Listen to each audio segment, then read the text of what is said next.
तो फ्रेंड्स हम लोग आज पढ़ेंगे साइंस का क्वेश्चन जो TRE 3 के एग्जाम में हुआ था 6 to 8 का। तो सब्जेक्टिव क्वेश्चन 40 क्वेश्चन साइंस का आज रिवीजन करेंगे। तो आइए देखते हैं। आज का पहला क्वेश्चन है, किसी वस्तु को स्थिर वेग पे बनाए रखने के लिए आवश्यक बल क्या होता है। तो किसी वस्तु को स्थिर वेग पे बनाए रखने के लिए आवश्यक बल शून्य बल होता है। कितना होता है आवश्यक बल? तो शून्य बल होता है अगर किसी वस्तु को एक समान बनाए रखना है तो इसका आंसर क्या होगा? ऑप्शन ई हो जाएगा, उपयुक्त में से कोई नहीं, क्योंकि इसमें शून्य बल कोई नहीं दिया है, इसलिए इसका आंसर ऑप्शन ई हो जाएगा, उपयुक्त में से कोई नहीं। अगला क्वेश्चन देखिएगा, ये TRE 3 का जो री एग्जाम का पेपर हुआ था उसका क्वेश्चन है साइंस का। तो देखिएगा, निम्नलिखित में से कौन सा असंतृप्त हाइड्रोकार्बन है। तो दूसरा क्वेश्चन क्या है कि कौन सा इसमें असंतृप्त हाइड्रोकार्बन है। तो ईथेन है, इसका आंसर ऑप्शन सी हो जाएगा कि ईथेन को ही असंतृप्त हाइड्रोकार्बन कहते हैं, और बाकी ये दोनों संतृप्त हाइड्रोकार्बन है, तो इसका आंसर ऑप्शन सी हो जाएगा। अगला क्वेश्चन दिया है कि जो कोशिका के चारों ओर झिल्ली होती है वो क्या कहलाती है। तो कोशिका के चारों ओर की झिल्ली प्लाज्मा झिल्ली कहलाती है, इसका आंसर ऑप्शन बी हो जाएगा, प्लाज्मा झिल्ली। अगर आप TRE 4 एग्जाम की तैयारी कर रहे हैं तो प्रीवियस ईयर क्वेश्चन आपके लिए बहुत ज़्यादा ही इंपॉर्टेंट है, तो एक बार आप इसका रिवीजन जरूर करिए। तो कोशिका के चारों ओर जो झिल्ली पाई जाती है उसे क्या कहते हैं? तो प्लाज्मा झिल्ली कहते हैं। अगला क्वेश्चन है चौथा, कि मनुष्य में जो लक्षण की वंशागति होती है इसके अध्ययन को क्या कहा जाता है। तो मनुष्य के जो लक्षणों की वंशागति होती है इसके अध्ययन को क्या कहा जाता है। तो इसके अध्ययन को कहा जाता है वंशागति या आनुवंशिकी कहा जाता है, तो इसका आंसर ऑप्शन सी हो जाएगा। पांचवा क्वेश्चन दिया है,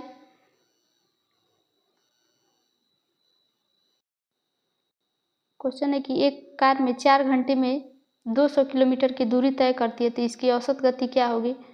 तो गति यानी कि चाल बराबर क्या होता है।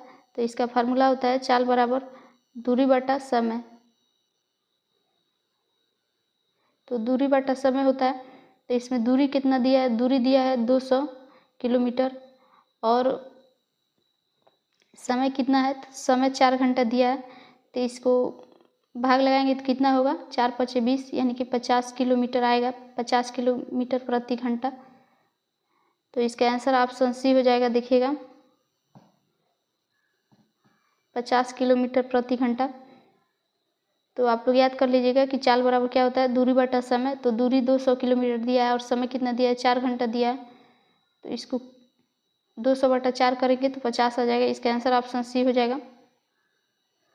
अगला क्वेश्चन देखिएगा क्या दिया है, कि जो कार्बन डाइऑक्साइड है पानी और ऊर्जा देने के लिए पाइरूवेट का विघटन होता है। तो पाइरूवेट का विघटन किस में होता है, कार्बन डाइऑक्साइड पानी और ऊर्जा का, तो माइटोकॉन्ड्रिया में होता है, इसका आंसर ऑप्शन बी हो जाएगा। कोशिका का पावर हाउस भी कहा जाता है माइटोकॉन्ड्रिया को, तो इसका आंसर क्या होगा, ऑप्शन बी होगा, माइटोकॉन्ड्रिया। कार्बन डाइऑक्साइड पानी और ऊर्जा के लिए पाइरूवेट का विघटन होता है। अगला क्वेश्चन देखिएगा 7 नंबर क्वेश्चन है कि किस उपपरमाणिक कण का द्रव्यमान नगण्य है। तो किस उपपरमाणिक कण का द्रव्यमान नगण्य है, तो इलेक्ट्रॉन का, इसका आंसर ऑप्शन सी हो जाएगा कि इलेक्ट्रॉन। उपपरमाणुक कण का द्रव्यमान नगण्य है, तो इलेक्ट्रॉन का होगा, इसका आंसर ऑप्शन सी होगा।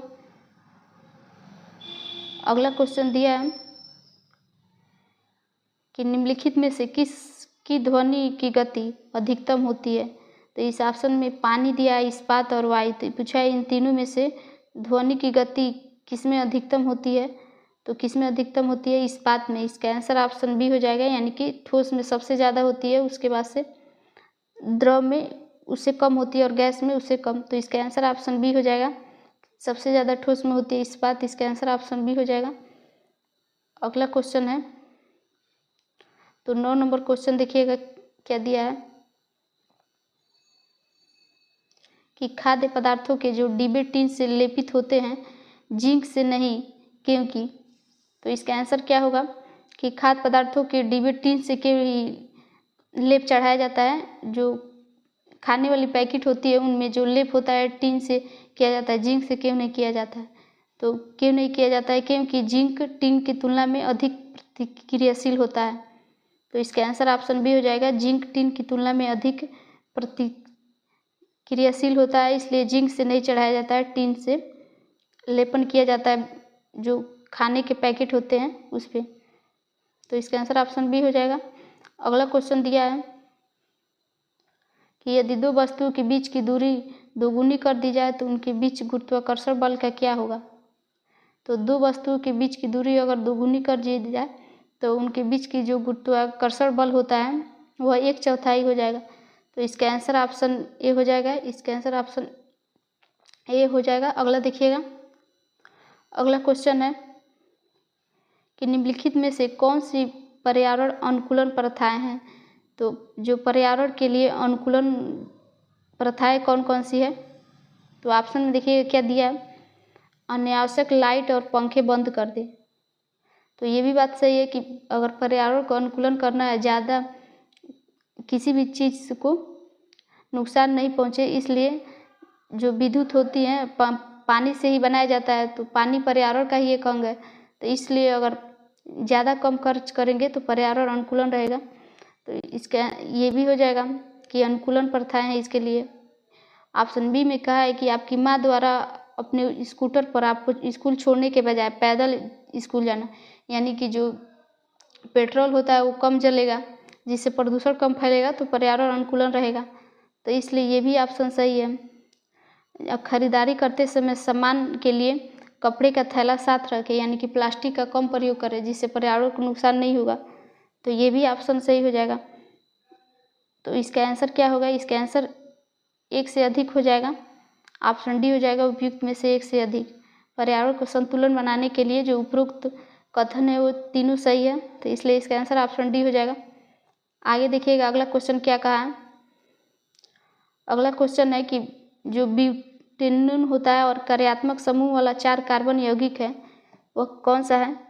तो कौन सा है देखिएगा, कीटोन है। इसका आंसर ऑप्शन बी हो जाएगा, कीटोन ब्यूटेनॉन और कार्यात्मक समूह वाला 4 कार्बन यौगिक है।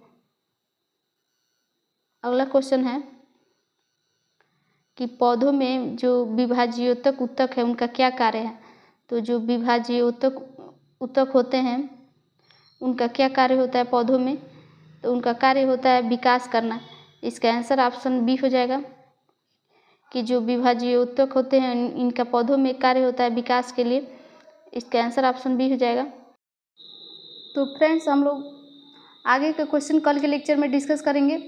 तो कल 40 क्वेश्चन कंप्लीट हो जाएगा। तो अगर आपको प्रीवियस ईयर क्वेश्चन का प्रैक्टिस करना है तो इस चैनल के प्ले लिस्ट में जाके देख लीजिए। टीआरई के सारे जो जनरल स्टडीज के क्वेश्चन हैं सारे कंप्लीट हो गए। अब सब्जेक्टिव एक एक करके हम लोग कंप्लीट करेंगे। 6 to 8 का साइंस का कंप्लीट हो जाएगा, तो 6 to 8 का हिस्ट्री का, फिर जियोग्राफी का, फिर 1 to 5 ऐसे टीजीटी पीजीटी सारे सब्जेक्टिव क्वेश्चन आप लोग को कवर करवाए जाएंगे। तो अगर आपको प्रीवियस ईयर क्वेश्चन का प्रैक्टिस करना है तो पढ़ते रहिए।